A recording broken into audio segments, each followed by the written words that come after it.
वही चीज़ें मैं यूपीपीसीएस प्रीलिम्स के लिए पढ़ता था, वही चीज़ें मैंने बीपीएससी के लिए पढ़ी। सबसे ज़रूरी चीज़ है कि आप जब पीवाईक्यू का नोट्स बनाएँ तो वो शॉर्ट नोट्स होना चाहिए। कहीं न कहीं मेंस में ही हिंदी मीडियम के साथ पिछड़ जाते हैं। तो अगर आपको लगता है कि आप खुद से कर सकते हैं तो कोई ज़रूरी नहीं कि कोचिंग करें। कोचिंग और सेल्फ स्टडी दोनों ज़रूरी है। हेलो दोस्तों, नमस्कार। मेरा नाम इवांशु। स्वागत है आप सभी का हमारे एक और नए वीडियो में। तो दोस्तों, आज हमारे साथ 17वीं बीपीएससी में सिलेक्टेड चंदन प्रसाद सर हैं, जिनका इस बार 5th रैंक के साथ लेबर इन्फोर्समेंट ऑफिसर की पोस्ट पर जो है चयन हुआ है। तो आज की इस वीडियो में इनसे डिटेल में इनकी स्ट्रेटजी जानने वाले हैं, किस तरीके से उन्होंने तैयारी की। फिलहाल अभी प्रयागराज में रह के तैयारी करते थे और पीसीएस की तैयारी करते थे। इसके साथ साथ इन्होंने पहला अटेम्प्ट जो है बीपीएससी का दिया था और पहले अटेम्प्ट में जो है इन्होंने बीपीएससी का एग्जाम क्लियर किया है। तो कैसे आप स्ट्रेटजी जान के कैसे आप लोग सिलेक्ट हो सकते हैं, इसके बारे में जानकारी सर से लेने वाले हैं। बस आप लोग वीडियो में अंत तक बने रहिएगा। चैनल पर पहली बार है, चैनल को सब्सक्राइब जरूर कर लीजिएगा। सर, हमारे व्यूअर्स जो वीडियो देख रहे हैं, हमारी तरफ से सबसे पहले तो आपको बहुत बहुत बधाई।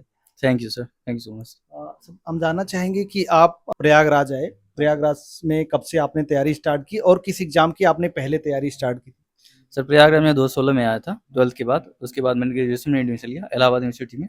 उसके बाद मैंने 2018 से सिविल सर्विसेज की तैयारी शुरू की और स्टार्टिंग में मैंने 2021 से मेंस दिया यूपी पीसीएस का। तो मैं लगातार मेंस लिखते आया हूँ, 5 मेंस मैंने लिए हैं, या आरओ का भी मेंस दिया है, लेकिन उसमें हो नहीं रहा था अनफॉर्चुनेटली। हाँ, यूपी पीसीएस की मैंने मेंस दिए हैं लगातार, लेकिन उसमें सिलेक्शन नहीं हो रहा था। मैंने बीपीएससी ट्राई किया, पहला अटेम्प्ट था और इसमें मेरा 5वीं रैंक के साथ एलईओ पोस्ट पे सिलेक्शन हुआ है। तो 2018 में जब आपने तैयारी स्टार्ट की तो कहीं कोचिंग वगैरह की थी, कैसे स्टार्टिंग रही? सर मैंने कोचिंग धीआईए से किया था। फाउंडेशन मैंने मई 2018 से स्टार्ट किया था। उसके बाद बैच कंप्लीट होने के बाद मैंने सेल्फ स्टडी किया था।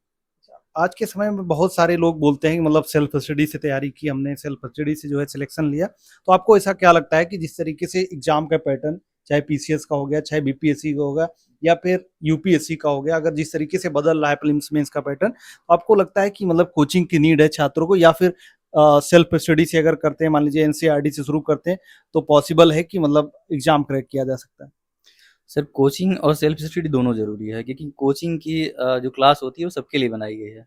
तो वो जो सबसे कमज़ोर विद्यार्थी हैं उनको भी ध्यान में रख के पढ़ाते हैं, है ना? तो क्लास की अपनी लिमिटेशन है, वो सब कुछ नहीं पढ़ा सकते, वो सब कुछ प्रोवाइड नहीं कर सकते। तो आपको एक बार क्लास करना पड़ेगा, क्योंकि उससे पता चलता है कि डायरेक्शन क्या है, कहाँ पढ़ना है, क्या छोड़ना है, क्या नहीं पढ़ना है। उसके बाद आपको खुद से प्रिपेयर इसलिए करना पड़ता है ताकि उसमें जो चीज़ छूटी हुई हैं, आप खुद से प्रिपेयर करेंगे। हो सकता है कोई चीज़ आपको ज़रूरी हो, वो चीज़ ना पढ़ाई गई हो, कोई चीज़ ज़्यादा पढ़ाई गई हो, वो चीज़ आपको छोड़नी हो। इसलिए क्लास के साथ-साथ आपका सेल्फ स्टडी भी बहुत ज़रूरी होता है। यानी पहले कोचिंग कहीं कर लें, इन्फॉर्मेशन बहुत सारी मिल जाए या जो छूटी हो, फिर बाद में एग्जाम जब देना हो सेल्फ स्टडी से तैयारी करें। देखिए, अगर कोचिंग की नीड नहीं है आपको, अगर आपको लगता है कि आप खुद से कर सकते हैं, तो कोई ज़रूरी नहीं कि कोचिंग करें।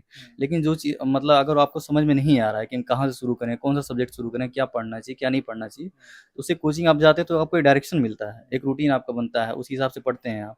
लेकिन बाद में खुद से आपको अपना नोट्स बनाना पड़ता है, क्योंकि कोचिंग में बहुत सारी चीज़ें पढ़ाई जाती हैं। वो सारी चीज़ें आपके काम की नहीं हो सकती हैं, हो सकती है आपको खुद से कुछ चीज़ें ऐड करनी पड़े। तो कोचिंग क्लास के साथ-साथ आपको सेल्फ नोट्स बनाना भी बहुत ज़रूरी हो जाता है। अच्छा, जब 2018 में आपने तैयारी स्टार्ट की, मतलब कोचिंग जाते थे, तो क्या सोचकर मतलब आप तैयारी कर रहे थे कि पहला एग्जाम कौन सा देना है? मतलब यूपीएससी टारगेट कर रहे थे या फिर लग रहा था नहीं पीसीएस पहले टारगेट करना है? मेरा पहला टारगेट यूपीएससी और यूपीपीसीएस दोनों था। तो यूपीएससी मैंने 1-2 अटेम्प्ट दिए, तो उसका मेरा सी-चैट नहीं हो पा रहा था, इसलिए मैंने यूपीपीसीएस पे ज़्यादा फ़ोकस किया। तो उसमें लगातार मैंने 5 मेंस दिए, लेकिन उसमें भी मेंस में कुछ नंबर से मेरा रुक गया था, इसलिए मैंने बीपीएससी पे ट्राई किया और अच्छा, मेरा पहला। पहली बार आपने ट्राई किया था हाँ, बीपीएससी? बीपीएससी मैंने ट्राई किया पहली बार। इसके पहले नहीं सोचा कि बीपीएससी दे लेते हैं? नहीं, इससे पहले मैंने नहीं सोचा था। 67 बीपीएससी मैंने दिया था प्रीलिम्स, हाँ। लेकिन पेपर लीक हो गया, उसके बाद मैंने फिर ट्राई नहीं किया। तो उससे यहाँ पर पीसीएस में आपने इतने सारे मेंस दिए, आरओ का मेंस आपने दिया और पहली बार आपने बीपीएससी में ट्राई किया। क्या आपको लगता है पीसीएस की अपेक्षा बीपीएससी का एग्जाम थोड़ा आसान है? बिल्कुल आसान है, क्योंकि यहाँ आपको 6 पेपर देने हैं। 4 पेपर ये हो गए, 6 पेपर हो गए, 8 पेपर हो गए कुल मिला करके। इसमें हो सकता है आपको 1-2 पेपर में आपको अच्छे नंबर ना मिले, उससे आप पूरी तरह से बाहर हो जाते हैं, बिल्कुल हो ही रहा है। हो जाता है। तो इसलिए उसमें आपको 3 पेपर देने हैं, तो उसमें वो लक फैक्टर उतना काम नहीं करता जितना यहाँ पे काम करता है। हो सकता है आप बहुत अच्छा लिखें और 1-2 पेपर में आपके खराब नंबर आ गए। जैसे मुझे पिछली बार जीएस 6 में यूपी स्पेशल में 43 मार्क्स मिले थे और मैं पूरी तरह से बाहर हो गया। इस बार थर्ड पेपर, फोर्थ पेपर में कम मार्क्स मिले हैं, तो उससे मैं बाहर हो गया। लेकिन वहाँ भी चीज़ें कम हैं, आपको 3 ही पेपर देने हैं, तो इसलिए वहाँ पे किस्मत का खेल बहुत कम रहता है, इसलिए वहाँ सिलेक्शन की दर ज़्यादा हो जाती है। प्रीलिम्स के लेवल पर भी आपको लगता है कि क्वेश्चन मतलब वहाँ थोड़ा आसान रहता है पीसीएस की अपेक्षा? पहले आसान रहता था, लेकिन अब बीपीएससी का लेवल भी बहुत अच्छा हो गया है। जनरल साइंस के क्वेश्चन बहुत अच्छे पूछ रहे हैं, करंट अफेयर के क्वेश्चन भी अच्छे पूछ रहे हैं, डीप में जाके पूछ रहे हैं, बजट से क्वेश्चन पूछ रहे हैं और उसके बाद इकोनॉमिक अफेयर से क्वेश्चन पूछ रहे हैं। तो पहले आसान था, 69 से पहले वहाँ पे फैक्चुअल क्वेश्चन पूछते थे, वन लाइनर पूछते थे, लेकिन अब उसका भी लेवल अच्छा हो गया है। अच्छा, मीडियम की बात करें, कौन सा मीडियम था आपका? मेरा हिंदी मीडियम था। हिंदी मीडियम से आपको लगता है कि अभी के समय में जिस तरीके से दौर बदल रहा है, इंग्लिश मीडियम का सिलेक्शन का रेशियो ज़्यादा है, तो उस दौर में आपको लगता है कि हिंदी माध्यम से चयन लेना थोड़ा कठिन हो गया है?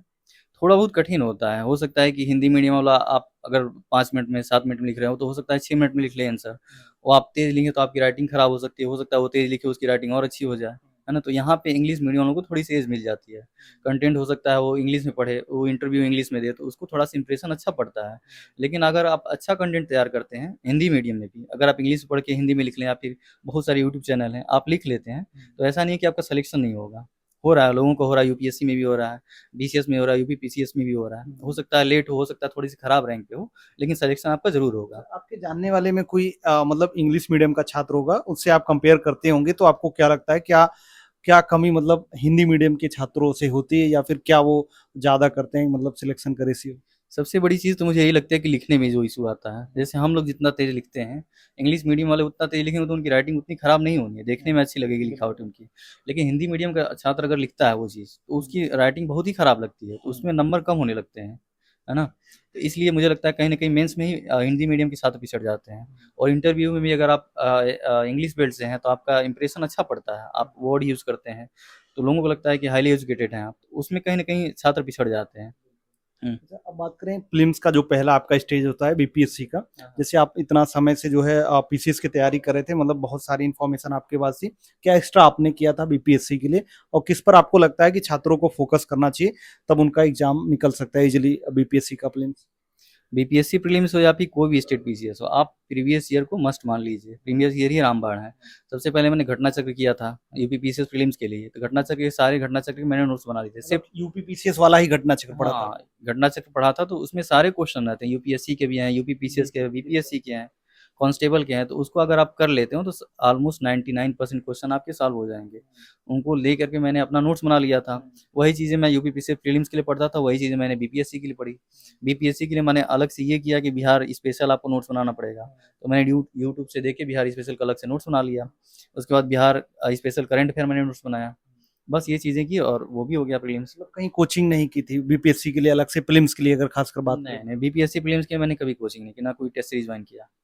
अच्छा, जैसे आपने बताया बिहार स्पेशल, इसके अलावा करंट अफेयर जो बिहार का होता है, इसके अलावा एक वेटेज और होता है, मतलब हिस्ट्री का भी जो पार्ट होता है, वो भी बीपीएससी का स्पेशल थोड़ा डीप पूछता है, और इसके अलावा साइंस का पोर्शन हो गया, ये भी थोड़ा मतलब पीसीएस की अपेक्षा जो है ज़्यादा मतलब कठिन पूछा जाता है सवाल। इसके लिए आपने क्या स्पेशल किया था, जैसे यूट्यूब या फिर बुक्स वगैरह भी कोई सहारा लिया था आपने? बीपीएससी स्पेशल में जो पूछता है हिस्ट्री या ज्योग्राफी का क्वेश्चन, तो सबसे पहले आप प्रीवियस ईयर लिखिए। प्रीवियस ईयर देख के आप टॉपिक लिख लीजिए कि कौन-कौन क्वेश्चन कहाँ कितने डीप में पूछ रहा है। तो उसको आप उससे आपको एक आइडिया लग जाएगा कि मुझे ये टॉपिक पढ़ना है और इतना पढ़ना है।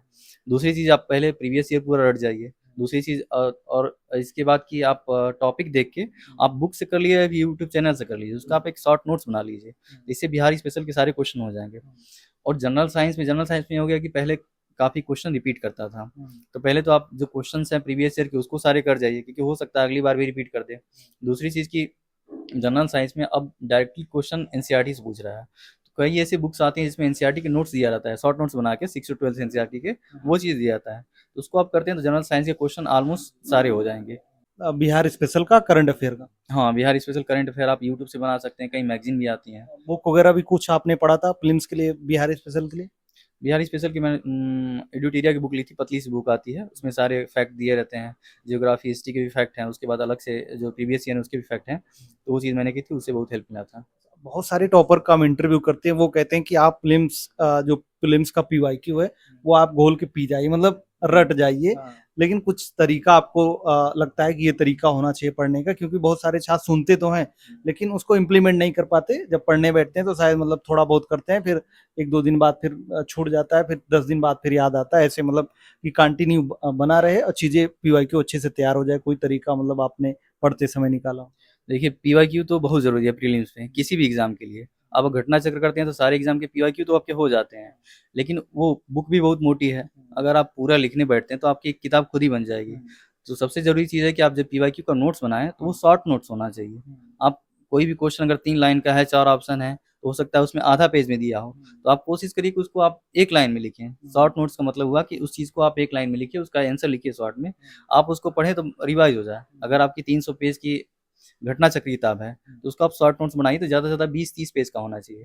तो वो चीज़ आपको एग्ज़ाम में लास्ट टाइम रिवाइज़ करने में आसानी रहेगी। अगर आप शॉर्ट नोट्स ही बहुत लंबा बना देंगे, तो वो चीज़ अपने आप में किताब बन जाएगी, तो वो चीज़ बोरिंग हो जाती है। आप रिवाइज़ नहीं कर पाएँगे, रिवाइज़ नहीं करेंगे तो वो चीज़ें छूट जाएँगी, फिर आप एग्ज़ाम में जाएँगे तो सॉल्व नहीं हो पाएगा।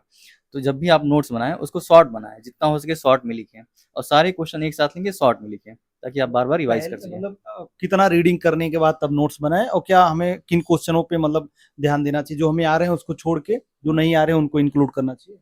घटना चक्र जैसे आप सॉल्व कर रहे हैं, तो मैंने क्या किया था कि घटना चक्र सॉल्व करते समय मैंने एक पेन ली, तो उसमें मैं क्वेश्चन देखते गया। जैसे मैं एंशिएंट हिस्ट्री सॉल्व कर रहा हूँ, एंशिएंट हिस्ट्री के मैंने पहले सारे क्वेश्चन सॉल्व किए। जो आ रहा है उसको मैंने कट कर दिया, जो नहीं आ रहा है उसको डार्क कर दिया। जब मैं लिखने बैठूँगा तो जो मैंने डार्क किया है, सिर्फ़ उसको लिखना है मुझे। जो मतलब एक नहीं आ रहा जो है। नहीं आ रहा है, उसको मैंने एक-एक लाइन करके लिख लिया। तो एंशिएंट हिस्ट्री के ज़्यादा से ज़्यादा आपके 10 पेज के नोट्स बनेंगे। मतलब एक रीडिंग आपने मतलब ऐसे कर ली, हाइलाइट कर लिया, दोबारा से आपने नोट्स बना लिए। दोबारा मैंने नोट्स बना लिए तो मुझे दोबारा किताब नहीं छूनी पड़ेगी, क्योंकि बहुत बल्कि किताब है। वो चीज़ आप छुएँगे तो आप बार-बार रिवाइज़ नहीं कर पाएँगे। उसके बाद आपका अपना नोट्स हो गया। इसी तरह हिस्ट्री के मैंने सारे क्वेश्चन कर लिए। तो ज़्यादा से ज़्यादा 30-40 पेज में आपके एंशिएंट, मेडिवल, मॉडर्न सारे क्वेश्चन आपके हो जाएँगे। उसको रिवाइज़ करना भी आसान हो गया, उसमें आपके सारे क्वेश्चंस भी आ गए। इसी तरह आप नोट्स बना लीजिए, सारे सब्जेक्ट के नोट्स बना लीजिए। हाँ।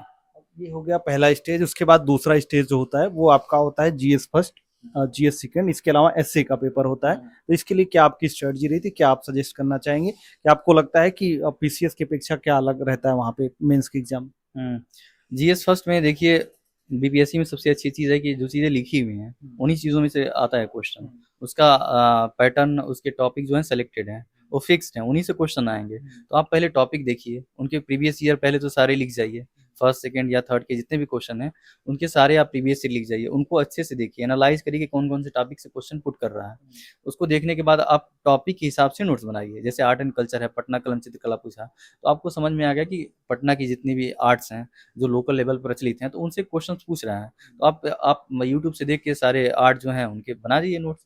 उसके बाद प्रीवियस ईयर हिस्ट्री के बनाए जाइए। इस तरह से आप सेकंड पेपर में देखेंगे तो उसमें भी लिख रखा है, टॉपिक जो लिख रहा है उसी से क्वेश्चन पूछ रहा है।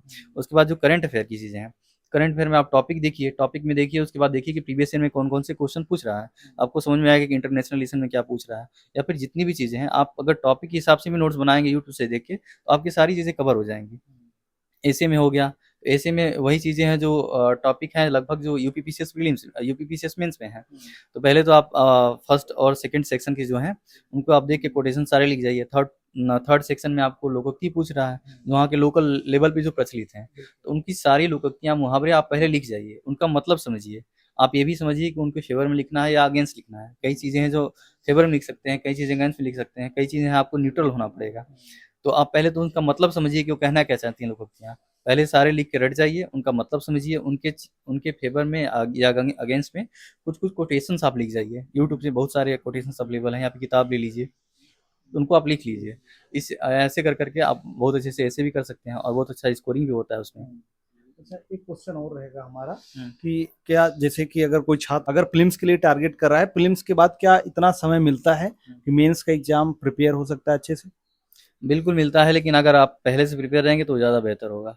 क्योंकि आपको उसके लिए अलग से नोट्स भी बनाना पड़ता है, नोट्स रिवाइज़ भी करना पड़ता है, आपको डीआई भी पढ़ना है, ऐसे के लिए नोट्स बनाना है। तो आप जब भी मेंस दें या फिर प्रीलिम्स देना हो, तो उसके 3-4 महीने पहले ही मेंस की चीज़ें प्रिपेयर कर लें, कि प्रीलिम्स के बाद आपको ज़्यादा बर्डन फ़ील ना हो, है ना?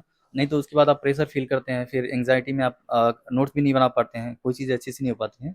तो जब भी आपको कोई टारगेट करें, तो प्रीलिम्स के पहले 3-4 महीने पहले तक मेंस के सारे नोट्स बना डालें। ताकि आप प्रीलिम्स की रिवीजन भी अच्छे से कर पाएँ। उसके बाद आपका नोट्स प्रिपेयर रहेगा, तो फिर प्रीलिम्स होने के बाद आपको डाउट भी नहीं रहेगा, तुरंत आप मेंस पे लग जाएँ। हाँ। लास्ट में कोई सजेशन या सुझाव देना चाहेंगे जो छात्र अभी तैयारी कर रहे हैं सिविल सर्विसेज की? सिर्फ से मैं यही कहना चाहूँगा कि अगर आप मेहनत कर रहे हैं, तो आप सफल ज़रूर होंगे। आप कंसिस्टेंटली लगे रहिए, कम पढ़िए लेकिन रोज़ पढ़िए, और सबसे बड़ी चीज़ कि आप एनालाइज़ करिए चीज़ों को, प्रीलिम्स हो या मेंस हो, आप चीज़ों को एनालाइज़ करिए, उसके अकॉर्डिंग मेहनत करिए। हार्ड वर्क के साथ स्मार्ट वर्क आपका बहुत ज़रूरी है, और आप अगर लगे रहते हैं तो कभी न कभी आपका सिलेक्शन ज़रूर होगा। सर आपका बहुत-बहुत धन्यवाद इतना कीमती समय देने के लिए, और भविष्य के लिए आपको बहुत सारी शुभकामनाएँ। Thank you sir, thank you so much. तो दोस्तों वीडियो आप लोग को कैसा लगा, आप लोग एक बार कमेंट करके जरूर बताना। यदि वीडियो अच्छा लगा हो तो वीडियो को लाइक, कमेंट और शेयर जरूर कर दीजिएगा। बाकी आप लोग का कोई सजेशन या सुझाव होता है तो आप हमारे कमेंट बॉक्स में कमेंट करके बता सकते हैं। चलिए फिर मिलते हैं अपनी नेक्स्ट वीडियो में, तब तक के लिए जय हिंद, वंदे मातरम।